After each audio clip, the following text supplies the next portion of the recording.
반갑습니다. 오늘은 주 예수의 은혜로 구원받는다 라는 말씀을 같이 나누도록 하겠습니다. 자, 우리가 사도행전을 계속 나누고 있는데 복음의 역사가 엄청나게 일어나고 있죠. 그런데 여기에 좀 딜레마가 생겼어요. 어떤 딜레마냐면은 유대인들은 이제 예수님을 영접하고 성령의 역사가 일어나고 그러는데 유대인들의 경향이 율법주의적으로 자꾸 흘러가는 그런 경향이 있었어요. 그래서 할례를 해야 된다, 율법을 지켜야 된다, 모세의 법을 지켜야 된다, 이런 얘기들을 많이 했죠. 그래서 유대인 개종자들은 이런 딜레마들이 있었고, 그 다음에 이방인들이 이제 예수님을 믿어가지고 딜레마가 또 있습니다. 어떤 딜레마냐면은 그때 당시에 그리스 문화권에서는 이렇게 신전이 있으면은 신전에서 몸을 파는 그런 창녀들이 있었습니다. 그래서 신전의 그런 제사 의식이 끝나고 나서 이런 그 창녀들 사이에서 이제 이방인 개종자들이 아는 사람들이 거기를 왔다 갔다 하니까 자꾸 그런 영향을 받습니다. 그리고 거기에 있는 그 우상 음식들 이런 것들 때문에 이방인 개종자들이 굉장히 그런 데 물들지 않으려고 몸부림치면서 이렇게 믿음 생활을 했었죠. 근데 이런 모습들이 현대 교회에서도 일어나고 있더라고요. 우리 이제 믿는 사람들이 열심히 믿으면서 좀 이렇게 보수적인 교단에서는 율법주의적으로 흐르는 그런 경향이 있죠. 자꾸 뭘 지켜야 된다. 우리 어렸을 때만 해도 주의를 거룩히 지켜야 된다. 뭘 하지 마라, 뭐 하지 마라 이런 게 많았습니다. 그래가지고 율법주의적으로 흘러가는 그런 경향들이 있습니다. 그렇게 흘러가면 어떻게 됩니까? 은혜에서 좀 멀어져 가죠. 그다음에 위선적인 그런 모습들이 보이죠. 이와는 반대로 현대교회에서 또 나타나는 현상이 방종으로 이렇게 일탈로 타락으로 가는 그런 현상들도 있죠. 그래서 율법과 방종 이 사이에서 참으로 건전한 신앙을 찾아가지고 몸부림치는 그런 사람들도 있습니다. 이 교회 안에서 율법을 지키면서 거룩히 보이는데 교회 밖에서는 그런 일탈하는 그런 지도자들도 있죠. 그래서 우리는 극단적인 율법주의와 그 다음에 이게 방종하는 이런 가운데서 조화롭게 하나님께로 이렇게 나아가면서 우리 이중성 이런 것들을 벗어버리고 온전한 모습으로 주님 앞으로 나아가야 되겠죠. 근데 그게 쉬운 일이 아니죠. 오직 은혜로만 가능한 줄로 믿습니다. 이 이제 1절, 2절 말씀을 쭉 보면은 유대로부터 율법자들이 내려옵니다. 율법주의자들이. 그래가지고 너희가 할례를 받아야 구원을 받는다. 이렇게 주장을 합니다. 자, 바울과 바나바는 이제 예수 그리스도의 은혜로 믿음으로 구원을 받는다. 그래서 다툼과 변론이 일어나죠. 자, 이때 바울과 바나바가 지혜롭게 이 문제를 해결합니다. 자, 이스라엘에서 이스라엘 역사상 가장 존경받는 지도자가 모세, 그 다음에 다윗 이런 지도자들이 있죠. 근데 이 모세가 하나님으로부터 율법을 받아가지고 이스라엘 백성들을 지도했는데 모세 자신은 어떻습니까? 모세 자신도 율법을 지키지 못한 연약한 존재였어요. 그리고 애굽 사람을 죽이는 그 살인자였죠. 다윗은 어떻습니까? 다윗은 간음죄를 저질렀죠. 우리아의 아내 바세바와 간음죄를 저질렀고 그 남편을 전쟁터에서 죽이라 이렇게 살인 교사를 했습니다. 그래서 인간은 연약해가지고 지킬 수가 없습니다. 율법을 완벽하게 지킬 수가 없어요. 그래서 예수님께서 십자가에서 죽어주심으로 이 율법을 완성하셨습니다. 예수님의 사랑이죠. 그래서 이 주님을 믿으면 우리가 의롭다 여김을 받고 구원을 받는 것이죠. 그래서 믿음으로 이렇게 구원을 받는 것입니다.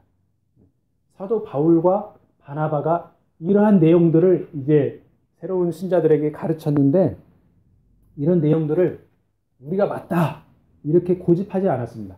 지혜롭게 어떻게 해결을 하냐면은,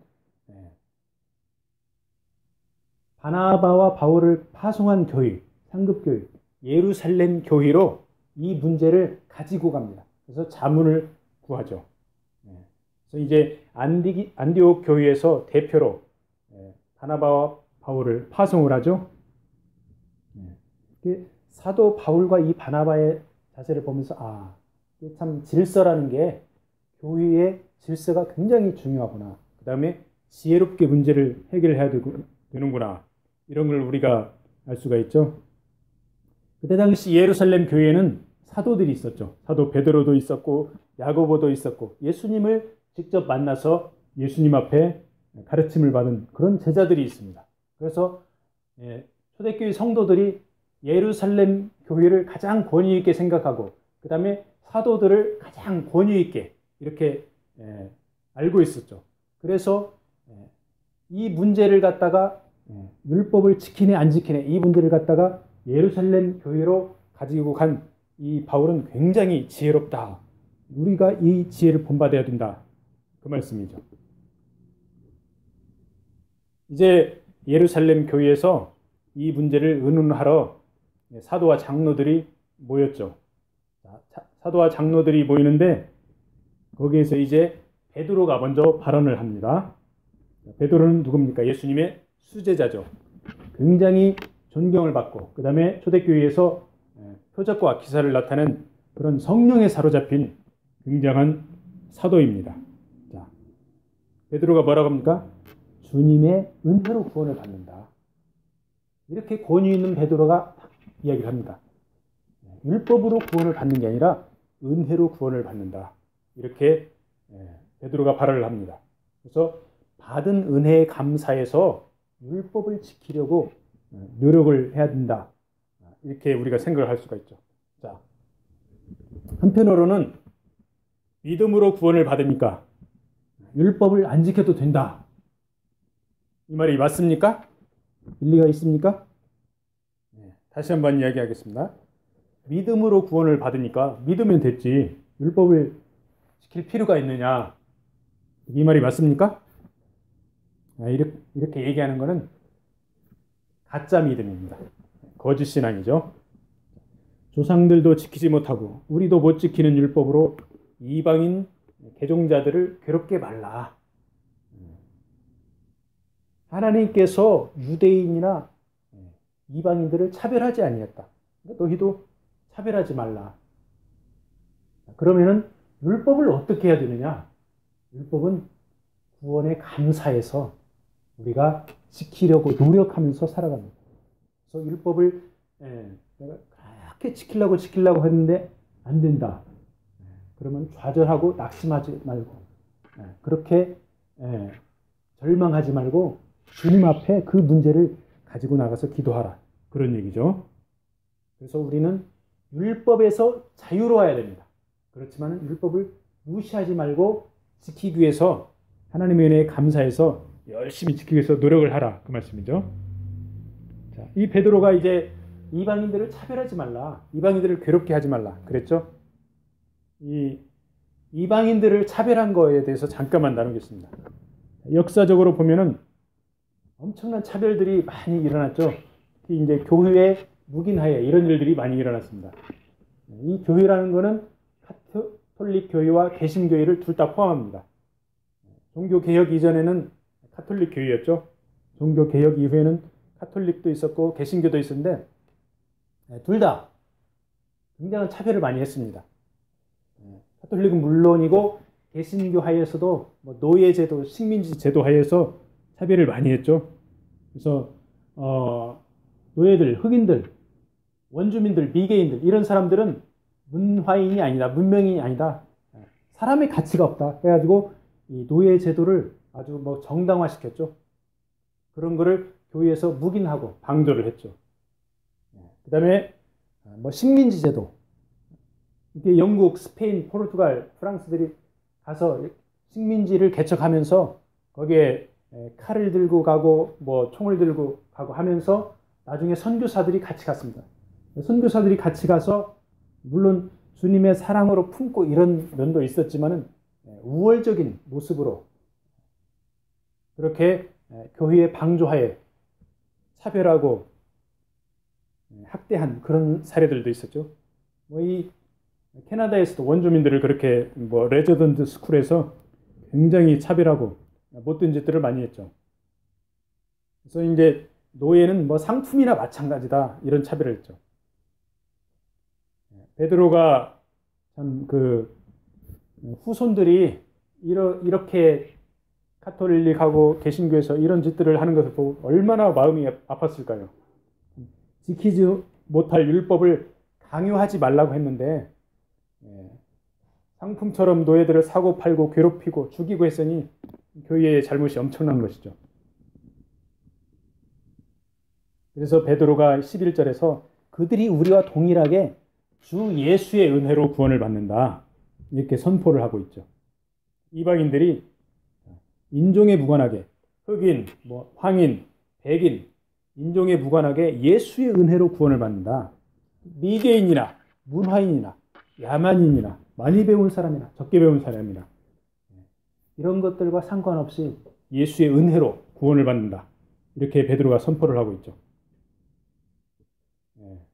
그래서 하나님 사랑으로 동일하게 구원받아야 할 대상이 바로 사람입니다. 이 사람, 아프리카 원주민들, 캐나다 원주민들, 하나님의 사랑으로 동일하게 구원받아야 될 대상인 줄로 믿습니다. 지금 아시아나 아프리카에 보면은 백인 선교사들이 갈수록 줄어들고 있죠. 왜 이런 현상이 발생할까요? 물론 백인 선교사들을 많이 파송을 하지 않아서 그런 것도 있지만은 백인 선교사들을 배척을 합니다. 특히 아프리카 같은 경우는 옛날에 얼마나 몇 천만 명을 노예로 잡아갔습니까? 그 백인들이. 그래서 우리는 백인 선교사들을 원하지 않는다. 배척을 합니다. 아시아의 그 식민지권은 그런 데서도 그렇고. 그래서 이 백인 선교사들 대신에 아시아 선교사들, 특히 한국 선교사들이 가서 많이 활동을 하고 있죠. 엄청난 역사들이 일어나고 있습니다. 이게 과거에 이제 백인들이 점령자로, 침략자로, 그 다음에 우월적, 차별적 주의로 선교 정책을 했기 때문에 지금 어떤 일이 일어납니까? 그렇게 배척을 하고 이제 교황이 사과를 했습니다. 우리가 잘못했다. 충심으로 사과를 했습니다. 캐나다 총리 트루도도 사과를 했죠. 우리가 잘못한 걸 인정한다. 용서해달라. 이렇게 사과를 했습니다. 근데 사실 보면은 한국 선교사들도 전 세계에 퍼져서 이렇게 복음의 역사가 많이 일어나는데 우리 한국 선교사들이 사과를 해야 할 그런 부정적인 그런 일들도 참 하고 있죠.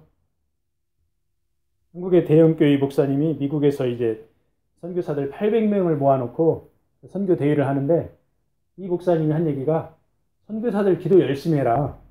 선교사들 평균 기도 시간이 5분이다. 이렇게 설교를 했대요. 그러니까 선교사들이 여기에 대해서 단 한 명도 반박을 못했다고 합니다. 이 말은 우리는 기도를 적게 한다. 인정하는 거죠. 그래서 한국 선교사들로 인해서 복음의 역사가 많이 일어나고 있지만은 신실한 종들을 통해서 일어나고 있지만은 대다수 선교사들이 기도가 약하고 그 다음에 한국에서 물질을 통해 가지고 물질적으로 선교를 많이 하고 그 가운데서 부정적인 역사가 많이 일어난다. 그런 얘기죠. 그래서 이 서양 백인들이 뭐 교황도 사과하고 그랬지만 한국 선교사들도 그런 면에서 자유롭지가 못합니다. 한국 선교사들이 잘하는 거 있습니다. 개별적으로 각계전투식으로 사역을 굉장히 잘합니다. 언어를 빨리 익힙니다. 그리고 이제 물질로 통해 가지고 신실하게 잘하는 분들이 꽤 있습니다. 그래서 이런 부분들을 잘하는데 또 약한 부분들이 있죠. 기도가 약하고 단결을 하는 게 좀 약하죠. 한국 선교사들끼리 단결하는 게 약합니다. 그 다음에 이제 한국이 중진국, 선진국으로 도약을 하면서 물질의 여유가 있으니까 선교사들을 많이 도와줍니다. 그래서 재정을 어떤 선교사들은 많이 받아가지고 이거를 불투명하게 사용을 합니다. 그래서 선교사들 세계도 있는 말이 있죠. 부익부 빈익빈. 똑같습니다. 그래서 한국 선교사들의 약점이 일부 선교사가 재정을 불투명하게 이렇게 공개를 합니다. 그래서 잘하는 부분, 못하는 부분 이런 부분들을 서로 이렇게 공유하고 못하는 부분들은 우리가 어떻게 해서 이렇게 개선을 할까 해가지고 이런 것을 극복해서 세상 모든 민족이 주님의 사랑으로 구원받을 수 있도록 우리가 차별 없는 사랑을 가지고 나갈 수 있도록 해야 될 줄로 믿습니다. 자, 그러고 나서 이제 11절에 많은 이제 사도들과 장로들과 예루살렘 교회 그 성도들도 많이 있겠죠. 거기에서 이제 바울과 바나바가 선교 보고를 합니다. 우리가 어떻게 해서 하나님의 성령의 능력으로 표적과 기사가 일어나서 이방인들이 많이 돌아왔다. 이런 것을 12절에서 이제 그 선교 보고를 합니다. 근데 거기에 특징이 뭐냐면은 바로 성령의 능력으로 우리가 복음을 전했다. 이야기죠. 우리가 돈이 많아가지고 한국 교회에서 미국 교회에서 돈을 많이 대줘가지고 교회를 짓고 신학교를 짓고 이렇게 해가지고 역사를 한 게 아니고 사도 바울과 바나바가 성령의 능력으로 표적과 기사가 일어나서 진리를 선포해서 많은 이방인들이 개종을 했다. 이렇게 선교 보고를 하죠. 이 내용에 대해서 사도 바울이 로마서 15장 19절에서 이야기를 합니다. 표적과 기사의 능력으로 성령의 능력으로 이루어졌으며 로마서 15장 19절에서 말씀을 하고 있죠. 그리하여 내가 예루살렘으로부터 도로 행하여 일루리곤까지 그리스도의 복음을 편만하게 전하여 하노라. 편만하다는 것은 골고루 널리 전했다 그 말씀이죠. 그리스도의 복음을 편만하게 전했는데 바로 성령의 능력으로 이루어졌다. 이렇게 사도 바울이 증거를 하고 있죠. 자, 이방인들이 우리와 같이 성령의 능력으로 표적과 기사의 역사가 일어났다. 그들에게 복음이 증거되었으니 그들이 올바로 잘할 수 있도록 우리가 지도를 잘 해야 된다. 이 말씀이죠. 바울과 바나바는 자신들을 내세우지 않았습니다. 그래서 성령의 능력이다. 하나님이 하셨다. 하나님 앞에 영광을 돌린 거죠. 전 세계 하나님의 종들이 많은데 이렇게 간증을 하다 보면은 얘기를 하다 보면은 내가 잘해서 내가 똑똑해서 내가 조직을 잘해서 이렇게 많은 일을 했다고 하는 분들이 있죠. 하지만 이런 분들은 사도 바울과 바나바의 이런 겸손함을 본받아야 되겠죠. 하나님이 하셨다. 하나님께서 성령을 통해서 하셨다. 이렇게 하나님 앞에 영광을 돌려야 줄로 믿습니다. 자, 이제 사도 바울이 선교 보고 말을 마치니까 다음으로 이제 누가 발언을 합니까? 야고보가 발언을 하죠. 야고보가 이제 13절에서 21절까지 쭉 발언을 합니다. 야고보 역시 이방인 개종자들을 그렇게 하지 말라. 우리도 못하는데 왜 다른 사람 하라고 그러냐. 그거는 바로 위선자다. 그거죠. 그래서 이제 야고보가 여러 가지 힘든 거 지키라고 하지 말고 네 가지만 하자. 네 가지로 딱 정의를 해줍니다. 우상의 더러운 것, 음행, 목매어 죽인 것, 그 다음에 피 이런 것들을 멀리하라고 네 가지로 딱 정의를 합니다. 베드로와 야고보는 성령 충만한 사도들입니다. 먼저 베드로가 발언을 하고 그 다음에 야고보가 발언을 했는데 발언을 하는 것을 읽어보면은 성령께서 지혜의 은사를 주어서 발언을 한 것입니다. 여러분들 어떻습니까? 본인이 지혜롭다고 생각합니까? 제가 저를 보면은 참 말을 할 때를 보면은 참 내가 지혜롭지 못하거나 이런 때를 굉장히 많이 느껴요. 나는 왜 이렇게 부족하지? 나는 왜 이렇게 지혜롭지 못하게 말을 할까? 이런 거를 많이 느낍니다. 그러면서 이 말씀을 보면서 하나님이 지혜를 주시면은 이 바울과 같이, 베드로와 같이, 야고보와 같이 이렇게 지혜롭게 발언을 할 수 있겠구나. 그래서 하나님 앞에 지혜를 구해야 될 줄로 믿습니다. 이 야고보가 쭉 발언을 하면서 구약성경 말씀 이사야 54장 말씀도 인용을 하죠. 이제 16절 말씀이 인용한 말씀인데, 이후에 내가 돌아와서 다윗의 무너진 장막을 다시 지으며 또 그 허물어진 것을 다시 지어 일으키리니, 이렇게 인용을 합니다. 그래서 17절에도 보니까 남은 사람들과 내 이름을 일컫는 받는 모든 이방인들을 주를 찾게 하려 함이라. 구약 성경에도 이방인들이 주님 앞으로 돌아와야 된다, 이 말씀이죠. 그래서 야고보가 구약 성경을 아주 지혜롭게 이렇게 인용을 하는 것을 볼 수가 있죠.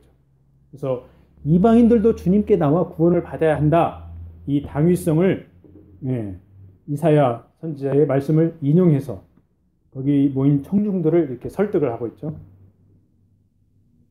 이 베드로의 발언, 그 다음에 바울과 바나바의 선교 사역 보고, 그 다음에 거기에 이은 야고보의 발언, 이런 순서가 정확하게 이방인 개종자들을 위해서 길을 제시하는 것이죠.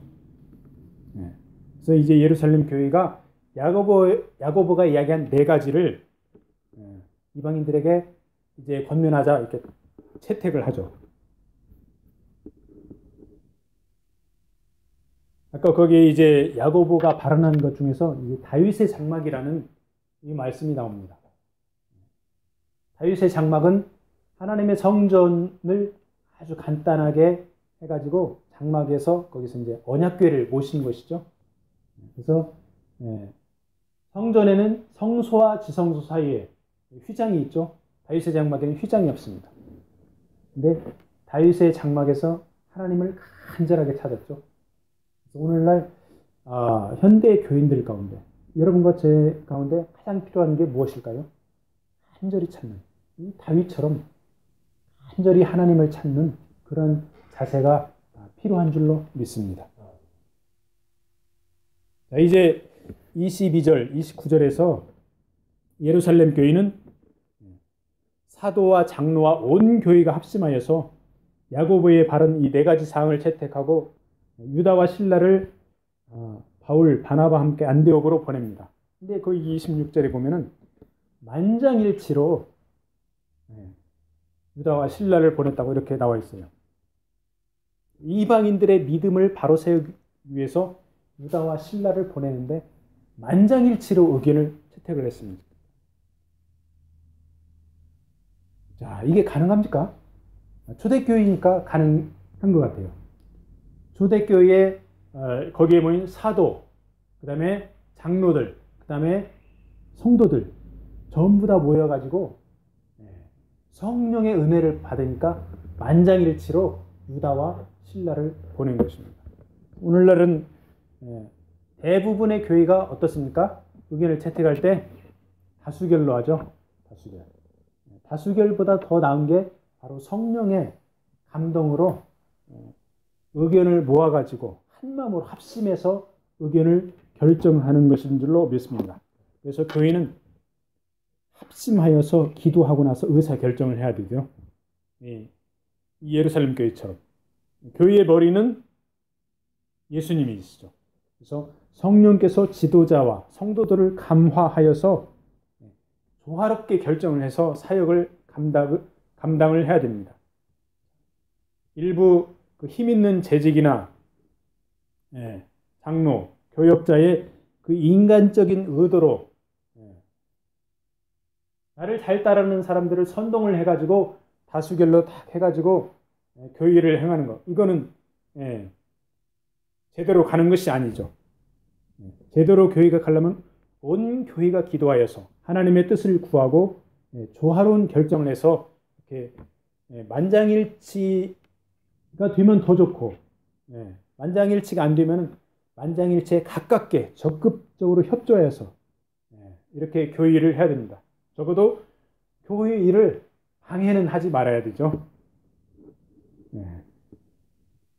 24절 말씀에 보면은 사도들의 지시도 없이 말로 괴롭게 하고 마음을 혼란시키는 자들, 이런 말이 나옵니다.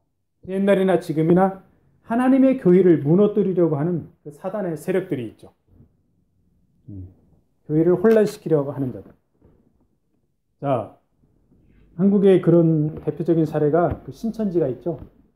신천지가 그 교인들 한 50명 안팎되는 교회를 특별히 노린다고 합니다.